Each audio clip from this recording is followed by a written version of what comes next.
et je ne cache pas le rôle de Jacques Attali dans l'ascension de Macron, j'en parle à 6 reprises. 6 reprises dans Crépuscule. Je vais même vous donner les pages dans la version imprimée pour que vous puissiez vérifier par vous-même. Attali. Voilà, donc là il est en train de te faire croire, Branco, qu'il balance Attali, tu vois, qu'il dénonce Attali. Bah, si tu dénonces Attali, t'es forcément obligé de dénoncer les sionistes, connard. Donc c'est pipeau ton truc. Pipeau. T'as déjà fait des rituels pour... Non, on en parlera plus tard, ça. Non, le chat, ça va. C'est quelqu'un que je considère comme un adversaire idéologique. C'est quelqu'un qui, pour moi... Voilà, donc en gros, adversaire idéologique, on peut débattre, etc. On a des petits points de désaccord, tout tiédas, etc. Tu vois, ça c'est Branco. Non, non, Attali, c'est un ennemi du peuple français. Il n'y a pas d'histoire de discussion ou quoi que ce soit. Attali, comme BHL, comme le gros sac de Meyer Habib, ennemi du peuple français souverain de France sur son territoire. Putain, les sionistes casards de merde, vous dégagez en France. C'est plus chez vous, ça n'a jamais été chez vous. Vous vous êtes imposés en vous faisant passer pour des juifs qui avaient tous tellement souffert de la Shoah, etc. Alors que vous piétinez les cadavres juifs pour pouvoir installer, vous, votre système politique. Et stop. Des idées, notamment de libéralisation, qui ont fait beaucoup de mal au pays et qui ont mis en difficulté les personnes plus fragiles de ce pays au nom d'une idéologie qui servait son milieu. Donc c'est quelqu'un qui pour moi a trahi notamment des facilités que lui avait données la société en lui permettant d'étudier, etc. Donc Attali, par exemple, Donc lui, avec quelqu'un qui trahit le peuple français, tu vois, il va aller discuter gentiment. Hein. Il ira boire un café ou un thé en mangeant des petits gâteaux, puis ils vont discuter gentiment autour d'une table, et tout est normal. Putain, oui, Attali, ça a trahi. Ouais, mais Attali, nous, on va pas les manger des petits gâteaux trempouillés dans notre café avec lui. Hein. Non, non, non, nous, on va lui trempouiller des tartes dans la gueule à Attali. Et des claques de vérité. Et on va parler du sionisme en France. Et bien fort. Qu'on va bien distinguer des juifs. T'inquiète pas. Oh là là, les juifs en France, ils vont être en sécurité. Ils seront heureux en France, les juifs antisionistes. Ils diront enfin une nation se lève de manière fraternelle et unie contre l'ennemi sioniste de tous les peuples de la Terre. Le sionisme est un cancer pour l'humanité, comme la franc-maçonnerie.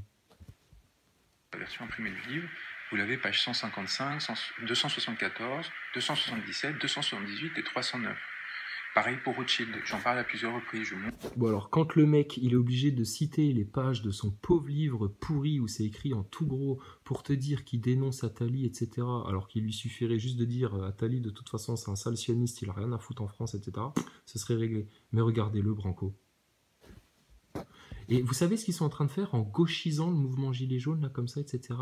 C'est comme s'ils tiraient sur un élastique pour qu'après ça ait un effet dans le sens opposé. C'est-à-dire qu'ils le tirent à gauche, le mouvement gilet jaune, pour que forcément, tous ceux qui comprennent bien que l'ennemi c'est la franc-maçonnerie, le sionisme, etc., et ça fasse un gros relent de droite. En fait, si on analyse le truc d'un petit peu plus haut, ce qui est en train de se passer, c'est qu'ils te tirent tout le mouvement vers la gauche, vers la gauche, vers la gauche, vers la gauche le plus possible, pour qu'à un moment donné, comme une flèche que tu tires comme ça sur un arc, ils vont te balancer ça à l'extrême droite. Et qui va récupérer le gros jackpot du peuple français qui en aura eu ras le cul de se faire manipuler la tête, etc. Vous l'avez tous compris, vous l'avez tous vu. Attali en avait déjà parlé, la future présidente de la France, la petite Le Pen, la petite Marion Maréchal. Eh ben voilà. Ils sont forts quand même, les Illuminati.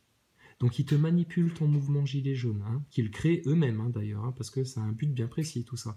Ils te mettent des acteurs de crise pour que surtout pas tu parles de franc-maçonnerie, etc. Plus ils te divisent un peu le truc, plus machin, etc.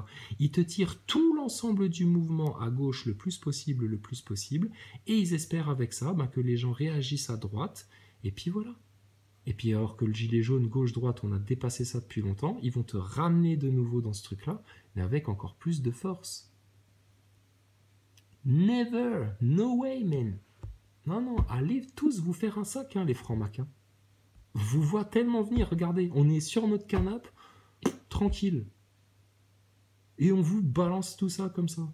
Et vos putains de journalopes, là, qui se maquillent, mettent des costards, etc., écoutent le rédac-chef dans l'oreillette, les analystes politiques, tous ceux qui ignorent totalement le complot de manière volontaire ou inconsciente, et qui sont infoutus d'expliquer ce qui se passe actuellement, là, à l'instant T, tous les jours, là, en France, tout le temps, Eh ben putain, vous êtes des gros nazes. Or, le peuple français, lui, il se démerde. À l'aise. Montre comment la banque a participé à l'ascension d'Emmanuel Macron et surtout comment Emmanuel Macron a accepté de se corrompre en allant à la banque Rothschild pour utiliser ses réseaux d'État. Ouais, Macron a accepté de se corrompre en rejoignant les Rothschild. Ben oui, tu fais un pacte avec le diable, attends. Mais il avait des prédispositions. Rappelez-vous d'Alain Minc, hein, qui parlait de Macron comme de la pute. Ils avaient capté en lui, au premier entretien d'embauche hein, chez Rothschild. Donc chez Rothschild, les mecs qui passent les entretiens d'embauche pour les jeunes premiers, etc., t'inquiète que c'est des initiés. Hein. Eux, ils sont francs-mac. Hein. Faut en parler de la franc-maçonnerie chez Rothschild, monsieur Branco, si on veut être précis. Et donc ils ont vu le petit Emmanuel Macron arriver, hein, déjà un petit mec qui aimait beaucoup le théâtre, etc., séduire les autres, draguer les gens un peu partout et tout et tout. Hein. Ils ont vu en lui quoi? Le Messie. Ils se sont dit putain le mec regarde, de manière naturelle, il ment, il porte des masques, il joue un rôle, il te raconte du vent, du blabla, et puis en fait ça passe, etc. Le mec c'est bon, on l'embauche. Il nous faut des putes comme ça, il a dit. Donc, sérieux. Branco, qu'est-ce que tu racontes encore une fois? Ah oui, il s'est pas laissé pervertir en rentrant dans la banque Rothschild.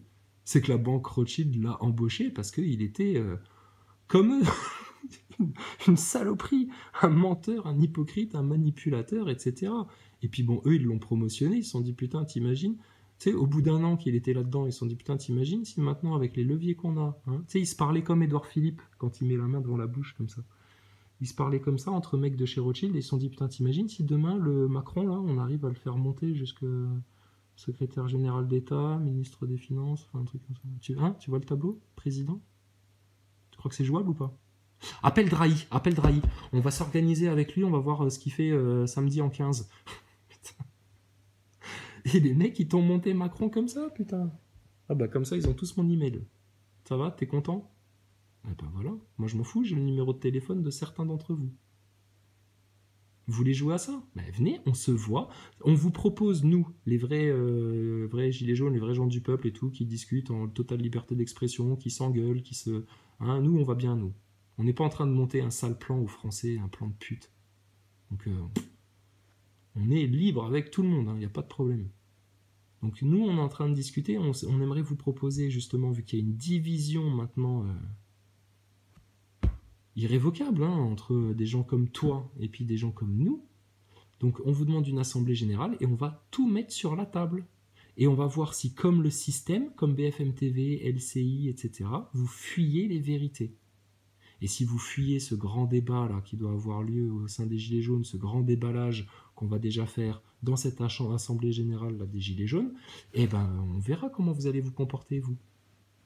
Mais à mon avis, c'est tout vu. Vous allez faire les petites putes du système. Si vous vous présentez à une assemblée générale avec des gens qui veulent parler d'ingénierie sociale et d'acteurs de crise, vous êtes foutus. Si vous venez pas, c'est un aveu. Comment vous allez faire? C'est ça que j'ai hâte de voir. Attali, donc, moi je l'ai croisé à plusieurs reprises et ce qui fonde la légitimité de mon parcours, et j'ai souvent raconté en fait j'ai raconté parce que c'est ce qui permet de montrer que moi cette critique je la fais de l'intérieur en connaissant ces personnes-là, donc ils peuvent pas me reprocher le fait d'inventer des choses ou d'être complotiste ou quoi que ce soit. Attali il a essayé de m'inviter au Positive Economy Forum au Havre en 2015-16 parce qu'il voulait me récupérer et j'ai... Et il ravale bien sa salive parce qu'il n'a pas besoin de le récupérer Attali, il est jamais parti de chez eux, jamais. Il vous fait croire que putain, il n'y a pas assez de mecs qui se sont faussement convertis en France dans l'histoire pour vous faire croire qu'ils étaient français et puis qu'ils étaient là pour vous. Il n'y a pas eu assez de traîtres, il n'y a pas eu assez de Macron, de Sarkozy, de Hollande, avec des grands discours soi-disant bien beaux, puis en fait, au final, c'est toujours une quenelle dans ton cul. Une quenelle, Branco. T'es anti-système, toi? Tu te rebelles contre l'élite? Vas-y, fais une quenelle. Rien à foutre.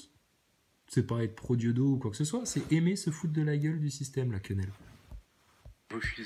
J'ai refusé parce que je voyais bien que c'était quelque chose qui était organisé par Édouard Philippe, qui était à l'époque déjà pas connu, et qu'en fait c'était une façon de constituer la garde montante de la Macronie, en fait. Ces événements-là sont faits pour faire du réseau, pour... Alors, attends, ça c'est aberrant. Donc là, tu nous racontes ça, hein, que tu as été dans le truc, que tu avais bien senti, que Attali, Édouard Philippe et tout, et c'était le truc montant de la Macronie et tout, mais que t'as pas voulu y participer. Et tout à l'heure, tu nous expliques que, en fait, ce qui détient le pouvoir, c'est juste les bourgeois. Mais t'es pire qu'un astronaute, toi, sérieux, au niveau de la contradiction. Tu te grilles encore une fois, Branco, tu vois?